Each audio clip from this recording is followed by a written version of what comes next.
So to jump off from Wednesday's video about if you were to get discarded, there's a lot I want to say about this topic, so let's jump into it. I feel like it ties well to what we've been talking about all week, and we ended Wednesday's video talking about it, but it also ties into last Saturday I ran 3 shorts about me being single and the things I get. And so it ties in well because I don't want you to fret. I understand getting discarded is a punch in the gut and you've lost your wind and you can't breathe. I understand that. That's a different thing about which to worry and to get yourself up and moving again. But the part about being single, we're going to combine it all. But first, let's talk about the discard. The last video on Wednesday, we talked about how you're knocking yourself out, and I hear a lot of people end up saying to me, I would have done anything. I can't believe he let me go anyway. And now I have to look at him happy with her, and it's killing me. And I don't have anybody, and he has somebody, and it's killing me. And I don't have anybody? No, he's winning. I mean, you don't know, I hear this all the time. I'm here to dispel that myth, first of all, but I also want to talk about this discard.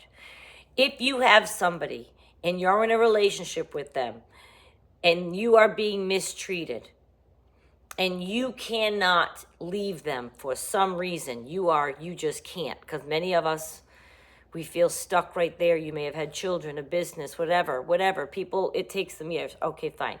But say he does discard you, and you're left like, oh my God. I want to ask you a question. Aren't they actually doing you a favor if they were mistreating you and you couldn't leave them? Don't you look at the discard, and if you do not, please do so immédiatement.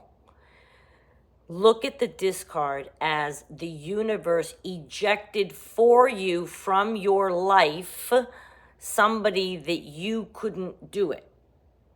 You couldn't do it. So something bigger than you made the decision for you, and your narcissist discarded you. It's a gift. I know it doesn't feel like it. Some of you might have been just discarded today. I understand that. I understand it. I do. And some of you aren't eating for a week, aren't sleeping for a week because you were just discarded last week. You're in shock. The shock is the biggest thing. Now, I did the discarding, but I was discarded once before by someone that had toxic traits. So I understand the 180 that comes out of nowhere. Oh, yeah, it's like a punch in the gut. And the infraction they impose upon you, I look at as the same feeling as that of a discard, meaning you had the rug pulled out from under you. You thought your relationship was this thing, and then boom comes your first disaster date. It's the same gut punch.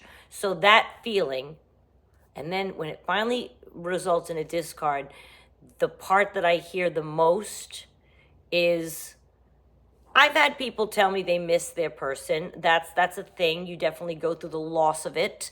But I really have people so aggravated about thinking of them happy in a couple. Let me explain something. And again, now I can't remember if I already said it, but Saturday previous to this day, last Saturday, I ran 3 shorts that had to do with my single life. Little clips, they were only 60 seconds, on stuff I get asked. They assume that when you're single, it's not as good. And that's what you're thinking right now if you're letting their coupledom bother you.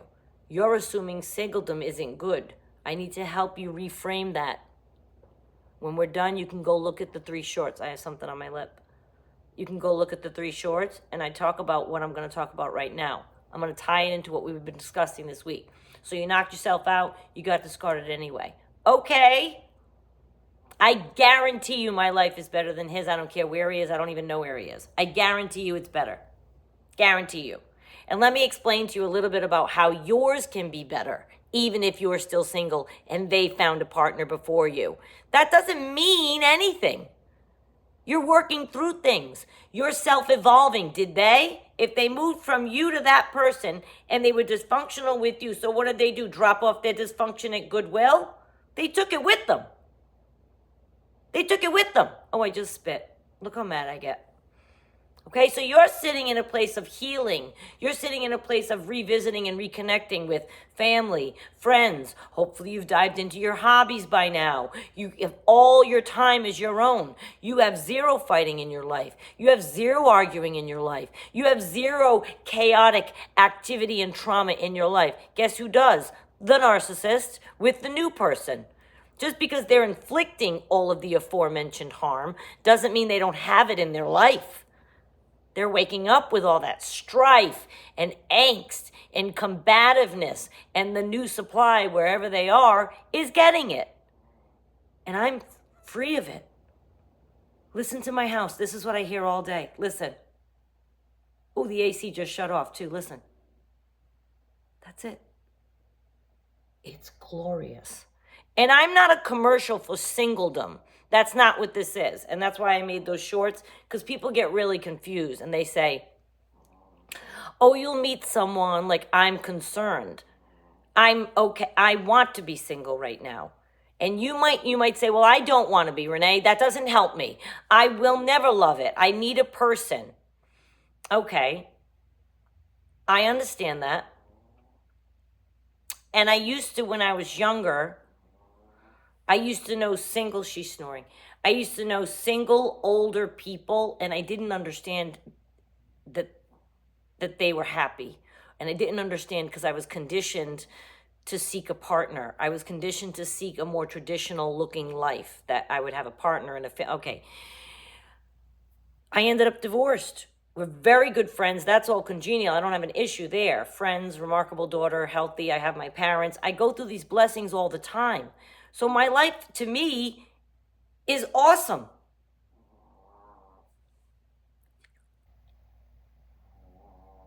And you have to make your own list of what is awesome in your life. I know there might be some things that are not awesome. I know that. But don't just think of those. Think of your awesome things. And if you are discarded, you could now do those things. You can go in a whole new direction, something you've always wanted to try. You could move. If a partner had the promise of adding some value to my life, then perhaps I would entertain the thought of handing over some of my time. But that's because that's all it is now, is time. That's what you have now on your hands. But the time that you have, mine has become so valuable to me. So unless someone has true promise of, yeah, I'm so happy doing the things that I want. And I want to make sure that you know that you can do that too. Of course you can. Anything you want. It could be free. The shorts I list that you can go for a walk, play with your dog. I'm not talking about go out and travel. I want to go to India. I can't afford it. Well, I'm not talking about that. But in your life, play music. Maybe he never let you watch certain kinds of movies. Play 24 hours straight of rom-coms till you hate them. These things can snap you into a more comfortable singledom and not be so concerned that they found a couple. It doesn't look like you're losing. Why does everyone always feel like they need to be coupled up? It's a matter of giving time to each other. And right now, maybe you want to hold your time for yourself. I love my time. I love what I do with my time. I love how I fill my time already. And I want you to get to the same place. So then when you meet someone or you think of your narcissist, would you give him your time? You can fill it with joyous activities. Would you give them some of your time so that they can fill it with what? We don't need to list those things, do we? It's a big deal to choose to share your time with someone. And if you've been discarded, I think that you should take this as a moment of strength building, looking at yourself, enjoying yourself. It's not about being with someone else. Well, Renee, I just don't get it. I really have always had somebody. Well, even more so than that, you shouldn't. I was a serial monogamous forever. Always a boyfriend or a relationship or whatever. And then I realized that there's true empowerment when you sit still and quiet long enough and look into your life and count your blessings and realize that your life is magnificent now, already. And you might be one of those people that have had hit after hit after hit after hit. And you might say, well, Renee, my life isn't feeling very fabulous. I'm happy when I'm with someone. I'm alone. I'm lonely. I'm lonely. I understand that. I was very close to someone who felt that way, who's now met someone, which is lovely. And why don't I feel lonely? I get that question a lot. I just allow myself to bask in the open possibilities of singledom and to bask in the quiet, peaceful Zen environment that I've created and the joy and freedom to do that. I know about compromise and all that when you're in a relationship, and I'll execute it when I'm ready to do that. But don't be discarded and then be sad like it's going to go be bad and you're going to be alone. Embrace being alone. Get strong from it. Use now to rebuild yourself. Look in the mirror and tell yourself what is positive in your life. Okay? Thank you. Have a good weekend. I'll see you guys Monday.